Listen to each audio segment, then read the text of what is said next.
নমস্কাৰ বন্ধুসকল, পুনৰবাৰ স্বাগতম জনাইছোঁ আমাৰ অন্য এটা ভিডিঅ'লৈ। আজিৰ ভিডিঅ'ত আমি কণ্টিনেণ্টছ অফ ৱৰ্ল্ড যি আমাৰ মহাদেশসমূহ আছে সেইসমূহৰ বিষয়ে আমি আলোচনা কৰিম। এই যি আমি নোটছ বনাইছোঁ সেইটো লৈছোঁ লুচেন বুক এইখনৰ পৰা, আৰু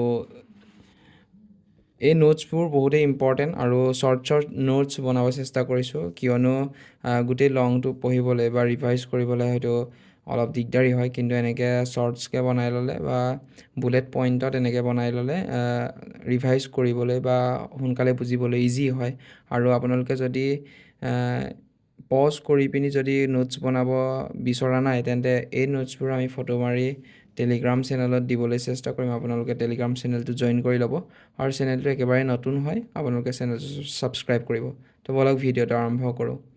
তো টোটেল আমাৰ কণ্টিনেণ্ট কিমান আছে? 7 মহাদেশ আমাৰ 7খন: Asia, Africa, North America, South America, Europe, Australia আৰু এণ্টাৰ্কটিকা। পোনপ্ৰথমে এছিয়া মহাদেশৰ বিষয়ে আলোচনা কৰোঁ। Known as the rising sun. Asia নামটো যিটো অৰ্থটো হৈছে, তাৰ অৰ্থই হৈছে যে ৰাইজিং ছান, য'ত মানে সূৰ্যৰ উদয় হয়, মানে সূৰ্য উদয় মানে ৰাইজিং ছান মানে। লাৰ্জেষ্ট কণ্টিনেণ্ট, একেবাৰে আটাইতকৈ চবতছে ডাঙৰ কণ্টিনেণ্টসমূহৰ ভিতৰত।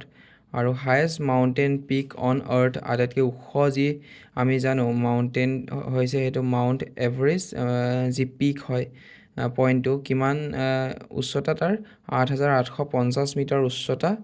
আৰু ডিপেষ্ট এণ্ড লাৰ্জেষ্ট বাই ভলিউম, সেইটো আপোনালোকে বাই এৰিয়া নহয়, বাই ভলিউম সেইটো হৈছে লেক বৈকাল, ৰাছিয়াত আছে, ফ্ৰেছ ৱাটাৰ লেক হয়। আৰু ডিপেষ্ট আৰু লাৰ্জেষ্ট বাই ভলিউম, তাৰ ঘনত্ব আৰু তাৰ যি পানীৰ যি পৰিমাণ সেইটো লৈ আটাইতকৈ ডাঙৰ লেক বৈকাল, সেইটো আছে ৰাছিয়াত। Asia is separated from Europe by Ural মাউণ্টেইনৰ দ্বাৰা আৰু ইউৰাল ৰিভাৰ আৰু কেস্পিয়ান চিৰ দ্বাৰা। এছিয়া কাৰ পৰা পৃথক হৈছে? ইউৰোপৰ পৰা। আৰু ৰেড চি এণ্ড ছুৱেজ canal separate it from Africa. Africa মহাদেশৰ পৰা ৰেড চি আৰু ছুৱেজ কেনেলে আফ্ৰিকাৰ পৰা ছেপাৰেট কৰে। ৰেড চিটো ইমান ইম্পৰ্টেণ্ট নহয় যদিও, কিন্তু ছুৱেজ কেনেলটো সাধাৰণতে পৰীক্ষাবোৰত অহা দেখা যায়, আৰু ছুৱেজ কেনেল ইম্পৰ্টেণ্ট হয়, কিয়নো সি এছিয়া মহাদেশ আৰু আফ্ৰিকা মহাদেশক পৃথক কৰে। নেক্সট আহিব ইউৰোপ। ইউৰোপৰ ওপৰত ইমান প্ৰশ্ন নাহে, কিন্তু এইটো জানি ল'ব লাগে যে ইউৰোপ আমাৰ ৱেষ্ট ছাইডে আছে, আৰু ই অলপ সৰু হয় আমাৰ যি এছিয়া মহাদেশতকৈ। It is bounded by water bodies on 3 side, তিনিও ফালৰ পৰা ইউৰোপ মহাদেশখন পানীৰে আবৃত হৈ আছে।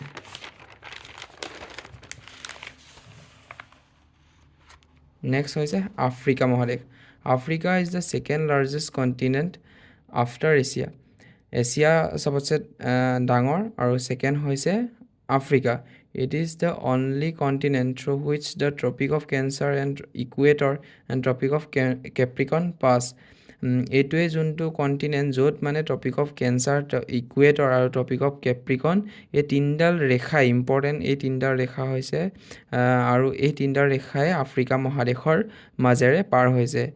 আৰু আমি জানো যে আমাৰ ইণ্ডিয়াৰ মাজেৰে এই তিনিটা ৰেখাৰ এটা ৰেখা পাৰ হয়, এইটো হৈছে ট্ৰপিক অফ কেঞ্চাৰ। ইণ্ডিয়াৰ যদি আমি জিঅ'গ্ৰাফী পঢ়োঁ, সেইটো আমি ট্ৰপিক অফ কেঞ্চাৰৰ ওপৰত ডিছকাছ কৰিম, কিন্তু আপোনালোকে মনত ৰাখিব যে আফ্ৰিকা মহাদেশৰ ওপৰেদি বা আফ্ৰিকা মহাদেশৰ যি মহাদেশ, তাত কল্পনা কৰা হৈছে ট্ৰপিক অফ কেঞ্চাৰ, ইকুৱেটৰ আৰু ট্ৰপিক অফ কেপ্ৰিকন, এই তিনিটা ইম্পৰ্টেণ্ট ৰেখাই আফ্ৰিকা মহাদেশৰ মাজেৰে পাৰ হয়।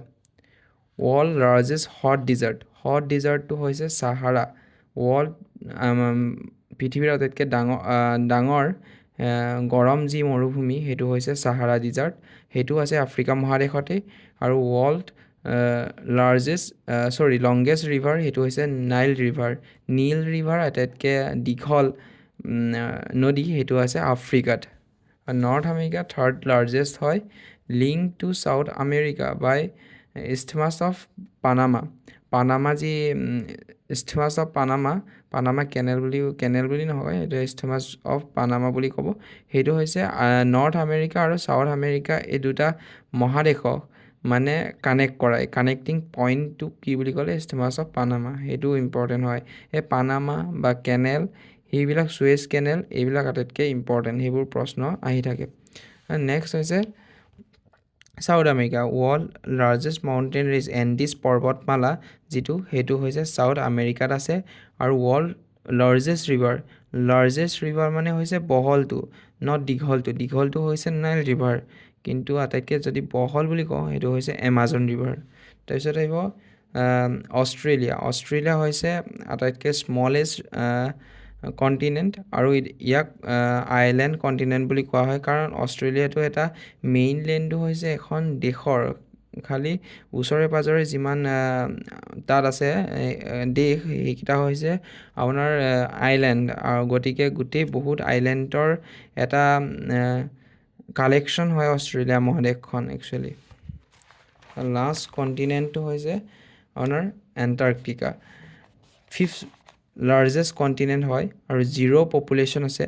জিৰ' পপুলেশ্যন কিয় হয়, কাৰণ বহুত তাত ঠাণ্ডা হয়, আৰু ইয়াক হোৱাইট কণ্টিনেণ্ট বুলি কোৱা হয়, কাৰণ তাত বহুত পৰিমাণেই ঠাণ্ডা, আৰু গোটেই মানে বছৰটো গোটেই দিনকেইটাতে মানে 365 ডেইজ তাত অনলি মানে বৰফেই পোৱা যায়, আৰু বৰফে আবৃত হৈ থাকে গোটেই এৰিয়াটোৱেই বা গোটেই লেণ্ডসমূহ, গতিকে ইয়াক হোৱাইট কণ্টিনেণ্ট বুলি হয়। জিৰ' পপুলেশ্যন আছে আৰু ফিফ্থ লাৰ্জেষ্ট কণ্টিনেণ্ট হয়, আৰু তাত কোনো মানুহ নাথাকে যিহেতু, সেইকাৰণে সকলো দেশসমূহে নিজৰ নিজৰ তাৰ ৰিচাৰ্চ চেণ্টাৰ, গোটেই কণ্টিনেণ্টটোৰ ওপৰত ৰিচাৰ্চ চলাবৰ কাৰণে ৰিচাৰ্চ চেণ্টাৰ বহুৱাই থৈছে। ঠিক তেনেদৰে ইণ্ডিয়াৰো 3টা ৰিচাৰ্চ চেণ্টাৰ আছে।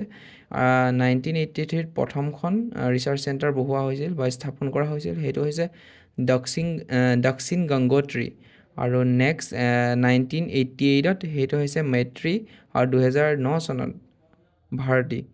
সেইটো হৈছে 3খন তাৰ ৰিচাৰ্চ চেণ্টাৰ, ইণ্ডিয়াৰ এই 3খন ইম্পৰ্টেণ্ট মনত ৰাখিব। অলছ' ন'ন এজ ডাইনেমিক অৰ এক্টিভ কণ্টিনেণ্ট। কিয় ডাইনেমিক আৰু এক্টিভ বুলি কয়, কিয়নো বৰফটো হৈছে এটা সময়ৰ পাছত বা ছিজন চেঞ্জ হয়, গতিকে এইটো গলি যাব বা ৱাটাৰ বডিজলৈ ৰূপান্তৰ হয়, আৰু ইয়াৰ শ্বেপটো যিহেতু তাৰ চেঞ্জ হৈ গৈ থাকে, বা চেঞ্জ হয়, বা ঠাণ্ডা দিনত বেছি হৈ যাব, গৰম দিনত অলপ কমি যাব, গতিকে ইয়াক ডাইনেমিক বা এক্টিভ কণ্টিনেণ্ট বুলি জনা যায়। তো বন্ধুসকল, আজিৰ ভিডিঅ'টো ইমানেই আছিল। ইয়াৰ নেক্সট ভিডিঅ' আহিব আপোনাৰ অচিয়ানছৰ ওপৰত, গতিকে চেনেলটো ছাবস্ক্ৰাইব কৰিব, আৰু যদি ভিডিঅ'টো ভাল লাগিছে লাইক কৰিব, আৰু কেনে পালে ভিডিঅ'টো কমেণ্ট এটা কৰিব। ধন্যবাদ।